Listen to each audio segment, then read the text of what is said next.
우리는 이 밤 주신 로마서의 말씀 5장 1절에서 6절의 말씀으로 로마서 강의 그 32번째 시간을 갖도록 하겠습니다. 오늘 함께 나눌 주제의 말씀은 기쁨이 가득한 신앙생활의 비결이라는 제목으로 함께 은혜의 말씀을 듣도록 하겠습니다. 사람은 살아가면서 전혀 만나기를 기대하지 않는 상황들이 참 많습니다. 사랑하는 사람과의 이별, 그리고 실패를 만나기를 기뻐하는 사람은 없을 것입니다. 그리고 삶 가운데 또 좌절과 또한 고통의 순간을, 절망의 순간을 기뻐하는 사람 또한 없을 것입니다. 예를 다 들지는 못했지만 우리는 이런 상황을 만났을 때 무덤덤하게 이것을 그냥 냉정한 모습으로 수용할 수 있는 사람은 그렇게 많지 않을 것이라고 생각이 됩니다. 우리가 삶 가운데 참 만나기 싫은 이런 상황들, 그 가운데서도 만나게 되는 감정 중에 좌절, 절망이라는 이 단어는 한계를 만났거나 혹은 비교되는 상황에 놓였을 때 갖게 되는 감정이라고 할 수 있겠습니다. 오래전 드라마의 한 장면이 문득 설교를 준비하는 동안에 떠올랐습니다. 그 장면에는 동급생을 둔 두 엄마가 등장합니다. 한 사람은 갑질을 일삼는 학원 원장이고 또 한 사람은 시장에서 생선 가게를 하고 있는 엄마입니다. 어느 날 이 두 아들 사이에 다툼이 있었는데 생선 가게집의 아들이 학원장의 아들을 때려서 상처를 입히게 되었습니다. 그건 직접적으로 때린 게 아니라 사고와 같이 밀려서 넘어지면서 다치게 되는 상황이었습니다. 그렇지만 이 학원 원장 엄마는 막무가내입니다. 카페에서 만난 학원장 엄마가 선처를 거부하고 법대로 처리하겠다는 말에 생선 가게 엄마가 무릎을 꿇고 보상금까지 내밀며 용서와 선처를 구합니다. 그렇지만 드라마가 그렇듯이 무릎을 꿇은 엄마에게 모욕적인 말과 수치를 안기는 말을 카페 손님들이 다 보고 있는데 쏟아냅니다. 마침 이때 아주 우연히 생선가게 엄마와 친해진 대기업의 사모님이 카페에 들어왔다가 학원장 엄마가 쏟아내는 모욕적인 말과 그 앞에 무릎을 꿇고 있는 한 사람을 보게 됩니다. 아무 말 없이 두 사람 곁으로 다가서는데 학원장 엄마가 대기업 사모님을 보고는 어찌할 바를 모릅니다. 이미 두 사람은 사교 모임을 통해서 안면이 있는 아는 사이였기 때문입니다. 그런데 대기업 사모님이 무릎을 꿇고 있어서 누군지 알 수 없었던 사람의 얼굴을 보고서는 화들짝 놀라서 말합니다. 언니, 왜 이러고 있어요? 자기가 갑질하고 모욕을 준 그 생선가게 엄마를 자기가 그렇게 벌벌벌 떠는 대기업 사모님이 언니라고 부르는 그 말에 학원장 엄마의 얼굴이 사색이 되어 버렸습니다. 사람은 늘 누군가와 비교하려는 마음이 있습니다. 그래서 자신보다 없어 보이고 초라해 보이면 누르고 짓밟아서 자신이 좀 더 높은 순위의 사람이라는 것을 확인하려고 합니다. 그러나 잠깐 말씀드린 드라마의 장면처럼 내가 탑 오브 더 월드의 존재가 아니라면 누군가가 늘 비교되어지고 우리는 좌절을 겪을 수밖에 없는 사람입니다. 한번 상상해 보시겠습니까? 여러분의 지갑에 1,000억 원의 가치가 찍힌 그 자기압 수표가 있다면 여러분 곁을 스쳐가는 몇 억짜리의 승용차가 부럽겠습니까? 눈에 보이는 수십억짜리 아파트가 부럽겠습니까?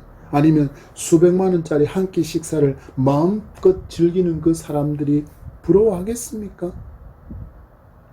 이렇게 생각해 보면 우리는 누군가와 비교하면서 결핍이 있다고 생각될 때 좌절하고 실망하며 살아갈 수밖에 없습니다. 그런데 아십니까? 성도는 이런 것으로 인해서 좌절할 수 없는 존재입니다. 바울은 의롭다고 인침을 받은 후에 성도에게 하나님께서 기대하시는 삶에 대해서 5장의 말씀을 통해서 우리에게 계속 교훈합니다. 오늘은 주신 말씀을 붙들고 성도는 결코 세상 어떤 것과도 비교할 수 없는 최고의 값진 보석을 소유한 존재임을 확신하시고 즐거운 믿음의 여정을 이어갈 수 있는 신앙의 비결을 발견하는 풍성한 은혜가 함께하기를 축복합니다. 지난 시간에 바울은 우리에게 죄로 말미암아 단절되었던 하나님과의 이 죽음의 관계가 예수 그리스도의 십자가의 대속의 은혜로 회복되어 이제는 하나님과 화평을 누릴 수 있는 존재가 되었다라는 것을 교훈했습니다. 질문 드려볼까요? 지난 한 주간 동안 이 화평을 더 깊게 더 진하게 누리며 사셨습니까? 그러셨기를 축복합니다. 오늘 말씀은 이처럼 하나님과 화평을 누리는 존재로 회복된 성도가 믿음의 길을 걸어가는 동안에 잊지 말아야 할 것, 바로 즐거움이 가득한 이 신앙생활을 할 수 있는 그 비결을 우리에게 교훈하고 있습니다. 저도 개인적으로 돌아보면 교회에 처음 발을 들인 이후 제법 긴 시간이 지났습니다. 유초동부, 학생회, 청년회, 남전도회, 그리고 간사로 사회의 길에 들어서서는 전도사로, 강도사로, 목사로 지내오면서 참 많은 사람들을 만났습니다. 그런데 그 순간들을 돌아보면 만날 때마다 즐거움이 가득한 성도가 많지 않았다라는 것을 떠올리게 됩니다. 영생을 가진 성도인데, 영생의 소망을 가진 성도인데, 인간이 결코 해결할 수 없는 죄의 문제를 해결받아서 지금 당장 죽음을 맞이한다고 해도 천국에 들어갈 수 있는 은혜를 받았는데 즐거움과 기쁨이 없어 보이더라는 것입니다. 왜일까요? 우리는 말씀을 들으면서 그 이유를 발견하고 믿음의 참 즐거움, 구원의 참 즐거움을 잃지 않고 믿음의 여정을 걸어갈 수 있는 우리 모두가 되기를 축복합니다. 본문 2절의 말씀입니다. 다 같이. 또한 그로 말미암아 우리가 믿음으로 서 있는 이 은혜에 들어감을 얻었으며 하나님의 영광을 바라고 즐거워하느니라. 아멘. 하나님과 화평을 누릴 수 있는 존재로 만들어 주시기 위해서 예수 그리스도께서 죽으셨습니다. 그래서 성도는 이제 예수 그리스도를 나의 구주로 믿으면 더 이상 마귀가 주는 죄의 무거운 탄식, 절망, 공포로부터 그 공포의 노예로, 공포의 종으로 살지 않을 수 있게 되었습니다. 왜입니까? 해방되었기 때문입니다. 우리를 올가매고 있던 그 죄의 사슬이 끊어졌고 또한 죽음의 사슬도 끊어졌기 때문입니다. 인간이 가진 가장 큰 두려움과 공포와 절망이 이 죄와 사망이 그 힘을 잃어버린 것입니다. 그런데 우리는 여전히 기쁨도 없이 절망하며 살아가고 있다면 우리는 우리의 신앙을 다시 한번 말씀의 거울에 비추어 점검해 보아야 합니다. 먼저 우리는 구원의 확신을 점검해 보아야 합니다. 우리에게 구원의 확신이 없으면 이 틈을 마귀가 파고들어서 우리를 의심하게 만듭니다. 우리의 구원에 대해서 의심하게 만들고 우리가 예수 그리스도의 피로 말미암아 받게 된 그 죄사함도 예수께서 부활하신 것처럼 우리도 부활하게 될 것을 의심하게 만들어버립니다. 이런 마음을 가진 사람에 대해서 예수님께서 하신 말씀을 들어보도록 하겠습니다. 마태복음 7장 26절과 27절의 말씀입니다. 다 같이. 나의 이 말을 듣고 행하지 아니하는 자는 그 집을 모래 위에 집은 어리석은 사람 같으리니 비가 내리고 창수가 나고 바람이 불어 그 집에 부딪힘에 무너져 그 무너짐이 심하니라. 아멘. 주신 주님의 말씀에 따르면 말씀에 대한 확신과 순종이 없으면 어떤 일을 만난다라고 말씀합니까? 바로 믿음의 시련. 여기서 말씀으로는 비와 창수로 인해서 무너짐이 심한 삶. 우리 오늘 주제에 따르면 기쁨을 잃어버리고 힘겨움만 있는 껍데기만 남은 신앙생활을 하게 된다라는 것입니다. 우리는 구원의 반석 위에 굳건히 서서 요동하지 않는 굳센 믿음의 사람이 다 되기를 축복합니다.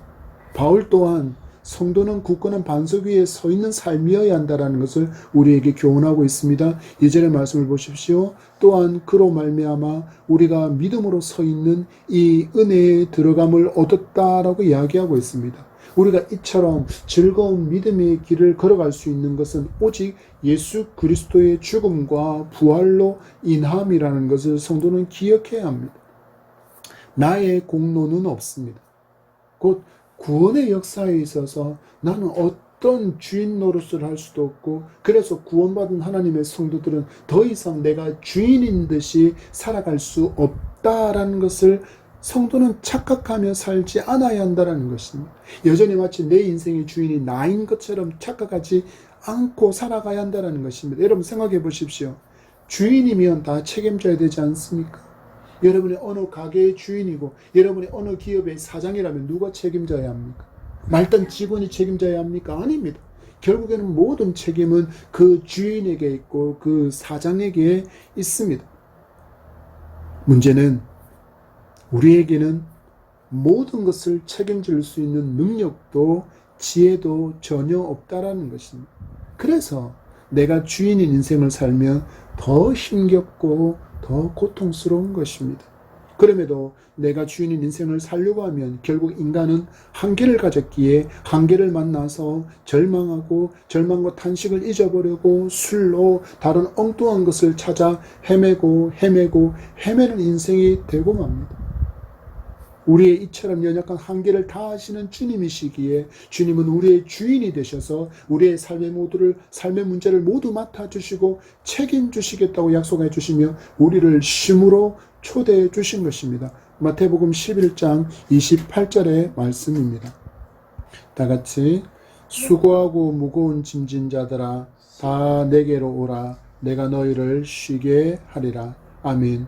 우리가 주인이라고 착각하며 살지 않아도 우리의 삶에는 수고하고 무거운 짐이 분명히 있습니다. 우리가 주인이 아니지만 우리가 주인이 아니라고 고백하면서 산다 할지라도 우리의 삶에는 분명히 수고스러운 일도 있고 무거운 짐도 분명히 있다라고 주님은 말씀하셨습니다. 예수님은 그런데 그 짐까지도 그 무겁고 수고하는 짐까지도 다 책임져 주시겠다고 말씀하시는 것을 들어보십시오. 다 내게로 오라 내가 너희를 쉬게 하리라. 오라고 우리에게 명령하신 주님은 이제는 쉬게 하리라고 당신께서 쉼의 주인이심을 말씀하고 있습니다. 여기서 주님께서 말씀하시는 쉼은 우리가 육체적으로 잠들고 쉬고 소파에 기대 있는 그 쉼이 아니라 그 쉼만 말하는 것이 아니라 그 쉼과 더불어서 영적인 안식을 우리에게 주시겠다는 의미입니다. 곧 우리를 부르시는 예수님의 초청에 응답하여 주님께로 나아가 주님께서 수고하고 무거운 짐을 다 맡아주시면 우리는 주님께서 주시는 그 쉼을 누리는 그런 존재가 되었다라고 말씀하시는 것입니다. 성도는 삶 가운데 이 말씀의 신실함과 이것을 경험하며 살아야 합니다. 이 말씀의 이 약속을 성도는 경험하며 살아야 합니다. 우리는 분명히 예배를 드립니다. 찬양도 합니다. 기도하고 섬기기도 하고 봉사를 하면서 위로부터 부으시는 기름 부음과 채우심을 경험하지 못하면 결국 성도는 누구의 힘으로 살아가는 것입니까? 자기의 힘으로 살아가는 것일 뿐입니다. 자기 힘으로 믿음의 삶을 살아가게 되는 것입니다. 그러면 어떤 일이 일어날까요? 맞습니다. 우리는 한계를 가진 존재이기에 우리는 지쳐버립니다. 그리고는 다른 사람을 보고 다른 사람과 비교하며 왜 나는 이처럼 힘겹게 수고하는데 왜 저 사람은 저렇게 탱자 놀지 하면서 비교하고 원망하게 되고 불평하게 됩니다. 그럼 무엇을 잃어버릴까요? 자연스럽게 섬기는 기쁨들을 모두 잃어버리게 됩니다. 그럼 어찌해야 합니까? 주님의 음성을 다시 들어보십시오. 요한복음 4장 13절과 14절의 말씀입니다. 다 같이 예수께서 대답하여 이르시되 이 물을 마시는 자마다 다시 목마르느니와 내가 주는 물을 마시는 자는 영원히 목마르지 아니하리니 내가 주는 물은 그 속에서 영생하도록 솟아나는 샘물이 되리라. 아멘. 주님이 주시는 영원히 목이 마르지 않는 생수를 먹고 마셔야 우리는 무엇을 할 수 있습니까? 우리의 힘이 아니라 그분이 주시는 힘과 능력으로 섬김을 다할 수 있다라는 것입니다.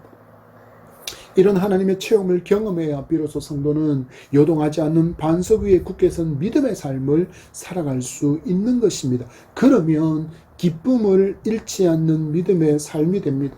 예배가 기쁨이 되고 기도가 기쁨이 되며 찬양과 섬김과 헌신과 수고와 봉사가 물질의 드림 모두가 그 기쁨이 그 원동력이 되어지게 되어 있습니다.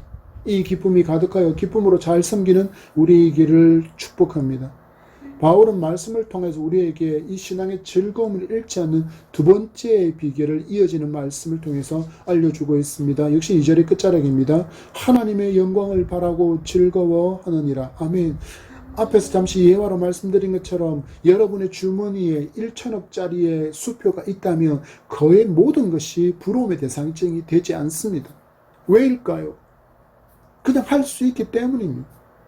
내가 원하면 당장 내가 원하는 차도 살 수 있습니다. 당장 현금으로 살 수 있습니다. 아파트도 현금으로 살 수 있습니다. 빌딩도 현금으로 살 수 있습니다. 내가 원하는 명품들을 다 현금으로 그 자리에서 다 지불해서 그냥 바로 가져갈 수 있습니다.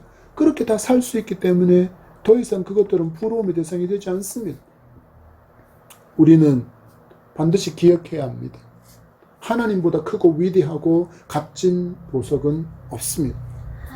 며칠 전에 영국의 엘리자베스 2세의 장례식이 있었습니다. 그리고 장례식 내내 그녀의 관 위에 놓인 보석이 가득한 왕관은 전 세계인의 시선을 사로잡았습니다. 그녀가 쓴 왕관의 가운데에 박힌 다이아몬드는 세상에서 가장 큰 다이아몬드로 발견된 것인데 쪼개어져서 19개의 큰 다이아몬드 중에 가장 큰 것은 왕의 지팡이인 호레, 그리고 하나는 이 왕관에 박혀 있습니다.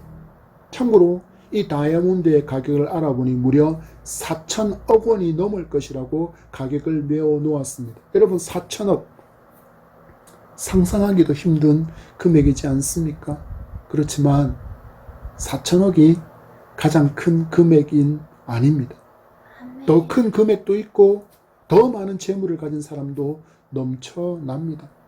전 세계적인 전기자동차 회사인 테슬라의 창업주인 일론 머스크는 지구상에서 지금 가장 많은 재산을 소유한 사람으로 1등에 올라 있습니다. 그리고 그의 재산을 지금 평가해 보니 무려 386조입니다. 이처럼 전 세계에는 너무 비현실적인 어마어마한 양의 재산을 소유한 사람이 정말 많습니다. 그렇다면 이 사람들의 모든 재산을 한자리에 모았다고 생각해 보시겠습니까? 그리고 그 건너편에 하나님이 계십니다. 어떤 부자가 하나님의 부요함과 비교할 수 있겠습니까? 이 땅에 어떤 가치가 하나님과 비교가 가능합니까?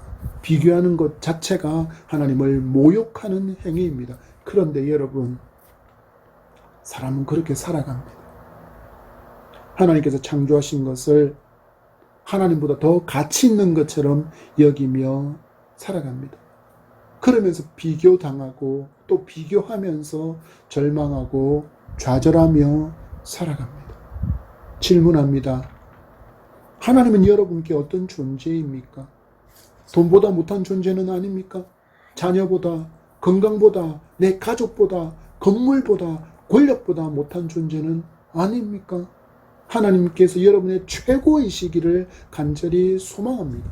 이런 믿음으로 살아갈 때 우리는 신앙의 즐거움을 잃지 않고 살아갈 수 있습니다. 온 우주보다 크신 놀라운 하나님이 누구시라고요? 바로 나의 아버지이십니다. 그런데 우리가 이 하나님을 온전히 믿지 못하니 자꾸 땅의 것들에 시선을 뺏기고 마음을 빼앗깁니다. 그러면 즐거움을 허락하신 그 자리에 절망과 좌절이 자리하게 됩니다. 바울은 오늘 말씀을 통해 우리에게 신앙의 즐거움의 비결을 교훈합니다. 질문합니다. 여러분은 믿음의 반석 위에 굳게 서 계십니까? 여러분은 하나님의 크고 위대하심과 그 놀라우심을 진실로 믿으십니까? 그렇다면 우리는 믿음의 여정에서 즐거움을 잃지 않고 살아갈 수 있습니다. 이런 우리가 되기를, 예수 그리스도를 믿고 기쁨과 행복과 즐거움이 가득한 우리의 신앙의 여정이 되기를 축복합니다. 세상의 소유의 많고 적음에 일희하는 우리는 여전히 세상 사람과 구별됨이 없는 모습임을 기억하시기 바랍니다. 우리는 믿음으로 말미암아 은혜로 구원을 받은 성도, 하나님의 자녀가 된 새로운 피조물입니다. 이제는 우리의 시선이 늘 하나님을 향하여 있기를 소망합니다. 그리고 기쁨의 삶으로 우리에게 복음의 비밀을 묻는 자들에게 삶으로 답을 줄 수 있는 우리가 되기를 간절히 소망하며 축복합니다. 말씀 내지며 비전과 결단을 선포합니다. 소망을 잃어버린 절망의 세대가 많은 시대입니다. 한때 해가 지지 않는 제국으로 불렸던 영국은 6명 중에 1명이 돈이 없어서 굶주림을 지금 경험하며 살고 있다고 조사기관이 발표했습니다. 길어지고 있는 러시아와 우크라이나의 전쟁으로 인해서 물가는 급속도로 치솟고 있고 삶이 너무 힘겨워지는 시대를 살아가고 있습니다. 가난한 나라들은 국가 부도 사태를 맞이하고 있습니다. 가난한 자들에게는 더 이상 먹을 것이 잉여가 남지 않아서 그들에게 먹을 것이 돌아갈 수 없어서 더 많은 사람들이 굶주리는 시대를 살고 있습니다. 겨울이 되면 더 심각한 추위로 많은 사람이 난방을 하지 못해서 너무나도 많은 사람이 죽음과 절망의 상황을 마주할 것이라고 전문가들이 예상을 쏟아내놓고 있습니다. 희망의 소식은 들리지 않습니다. 유례를 찾아볼 수 없는 태풍으로, 지진으로, 화산 폭발로, 해일로, 해수면의 상승으로 인해서 위기라고 말하는 시대를 우리는 성도로 살고 있습니다. 하나님께서 말씀하신 것처럼 푸른 마르고 꽃이 시드는 시절입니다. 그런데도 여러분, 문학과 과학이 발전해서 인간이 주인이 된 세상, 유토피아를 건설할 수 있을 것이라고 말하는 인문학자들은 오히려 더 힘을 주고 더 많아지고 있습니다. 인간이 감히 항거할 수 없는 자연의 위력 앞에 무능하고 무지한 존재임을, 무력한 존재임을 인정해야 하는데 여전히 그들은 괜찮은 존재라고 여기며 하나님을 거부하는 시대를 우리는 살고 있습니다. 그 결과가 하나님께로부터 공급받지 않으면 결코 누릴 수 없는 참 행복과 기쁨을 엉뚱한 것으로 채우려고 쾌락과 탐욕을 좇는 인생이 되어가는 인간을 우리는 만나고 있습니다. 인간성을 상실한 채로 살아가는 우리 인간들을 보고 있지 않습니까? 이제 우리가 믿음의 반석 위에 굳게 서서 하나님의 높고 위대하심을 증거하며 절망하는 세대에게 참 유일한 소망이신 예수 그리스도를 보여줄 수 있기를 축복합니다. 여러분이 그리스도의 향기가 되고, 여러분이 그리스도의 편지가 되고, 여러분들이 그리스도의 거울이 되고, 여러분들이 그리스도의 빛이 되고 소금이 되어 예수 그리스도를 보여줄 수 있기를 바랍니다. 그래서 여러분을 통해 하나님의 나라와 하나님의 의가 아름답게 확장되어 복음의 역사가 풍성하게 일어나기를 축복합니다. 여러분, 우리는 하나님의 기쁨입니다. 그리고 여호와를 기뻐하는 것이 우리의 힘입니다. 남은 우리의 믿음의 여정이 구원의 감격과 기쁨, 즐거움으로 가득 채워지기를 축복합니다. 믿음의 반석 위에 굳건하게 서십시오. 그리고 여호와의 영광을 바라보며 살아가십시오. 그러면 잃어버린 이 신앙의 기쁨을 회복하고 더 큰 기쁨 가운데 신앙생활을 승리하며 걸어갈 수 있을 것입니다.